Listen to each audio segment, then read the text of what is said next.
현장 취재 파일. 오늘 공군 전투기 한 대가 강원도 횡성군에서 추락했습니다. 천만다행으로 조종사 2명은 목숨을 건졌다고 합니다. 비상 탈출해서 병원으로 이송됐다고 하는데 북한 무인기 관련 이야기도 나오고요. 어찌된 영문인지 국방부 출입기자 연결해서 자세한 소식 짚어보겠습니다. 가톨릭 평화방송 보도국의 장현민 기자 연결돼 있습니다. 장 기자 나와 계시죠? 네, 국방부에 나와 있습니다. 네, 추락하는 사고, 이건 뭐 큰 사고인데 어찌된 영문인가요? 네, 오늘 오전 11시 39분쯤 강원도 횡성군 묵계리에서 우리 공군의 KA-1 전투기가 추락하는 사고가 발생했습니다. 아까 말씀하신 대로 기체에 타고 있던 조종사 2명은 무사히 탈출해 병원으로 이송됐습니다. 다행히 둘 다 건강엔 큰 문제가 없는 것으로 알려졌고요. 공군공이라는 해당 기체가 공군 원주기지에서 이륙하다가 사고가 난 것으로 보인다며 현재 정확한 사고 경위는 조사하고 있습니다. 네, 사고 현장하고 혹시 민가는 뭐 거리가 좀 있나요? 어떻게 됐죠? 네, 민가하고 굉장히 가까운 곳이었습니다. 네. 네, 전투기가 추락한 곳이 하천 인근 밭이었는데 그곳 인근 초등학교에서 직선 거리로 50m밖에 떨어지지 않은 곳이었습니다. 민가도 불과 300m 떨어진 지점이어가지고 주민 모두 놀란 가슴을 쓸어내려 했습니다. 다행히 추락사고로 민가가 피해를 입진 않은 것으로 알려졌습니다. 뭐 다행이긴 하지만 위험천만한 일이었고요. 그럼 주민들 가운데서도 전투기가 추락하는 걸 본 사람들이 있겠네요? 네, 민가가 멀지 않은 곳이었기 때문에 추락사고를 목격한 사람도 많았습니다. 사고 직후 강원도 소방본부 상황실에 모두 14건의 신고가 접수됐는데요. 당시 신고 내용을 종합해보면 폭발음이 들린 직후 동체에서 검은 연기가 났고 전투기가 방향을 틀어 선회를 시도했다 합니다. 이 모습이 마치 이륙한 기지로 다시 돌아가려는 모습처럼 보였는데 그 직후 강가에 떨어졌다고 주민들은 전했습니다. 전투기 추락 사고는 별개이긴 하지만 이게 북한의 무인기가 우리 영공을 넘어왔다, 관련이 있다고 하는데 이건 무슨 얘기인가요? 네. 앞서 군 당국에 따르면 오늘 오전 10시 25분쯤에 경기도 김포전방 군사분계선 이북에서 북한 무인기로 추정되는 미상의 항적이 여러 개 포착됐습니다. 군은 포착 직후 수차례 경고 사격과 경고 방송을 실시했고 이어 공군 전투기와 공격 헬기를 투입해 격추작전에 돌입했습니다. 이 무인기들 가운데 일부는 경기 김포와 파주, 강원도 일대에 영곡을 넘었던 것으로 알려졌는데요. 강화도 일대입니다. 영곡을 넘었던 것으로 알려졌는데 이 때문에 인천공항과 김포공항에서 50분가량 항공기 이륙이 일시적으로 중단되는 소동도 벌어졌습니다. 무인기로 인해 국내 민간 항공의 비행이 중단된 건 이번이 처음입니다. 네. 그런데 말씀하신 것처럼 북한의 무인기는 김포, 그러니까 서쪽에 있었고요. 서해 바다 쪽.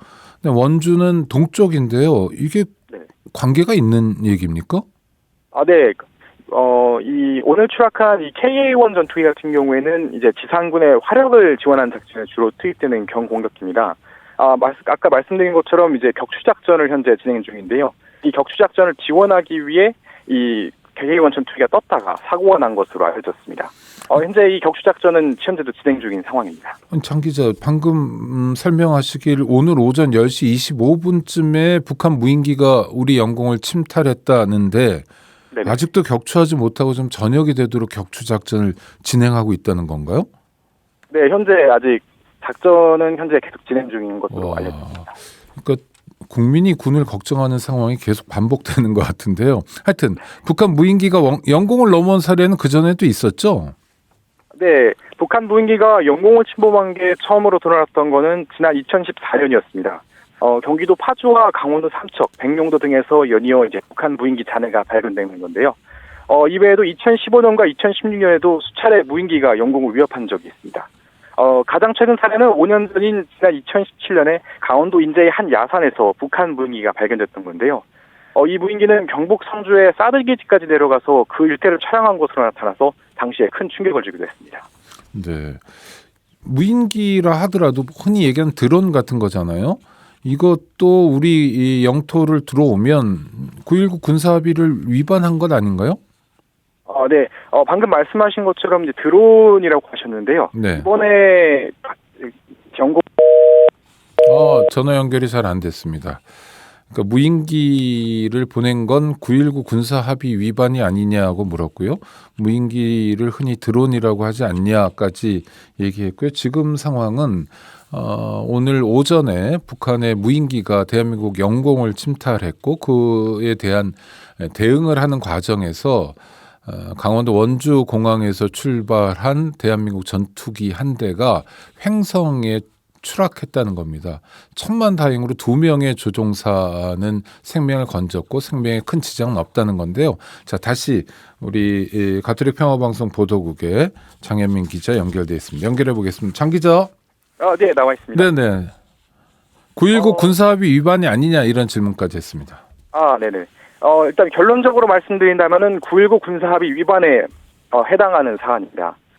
이번 이 9.19 군사합의는 기본적으로 이제 군사분계선 근처에 위협을 없앤다는 게 원칙인데 이번엔 영공까지 침범한 만큼 그 후폭풍이 거셀 것으로 전망됩니다. 네. 북한이 무인기를 보낸 까닭도 궁금하네요.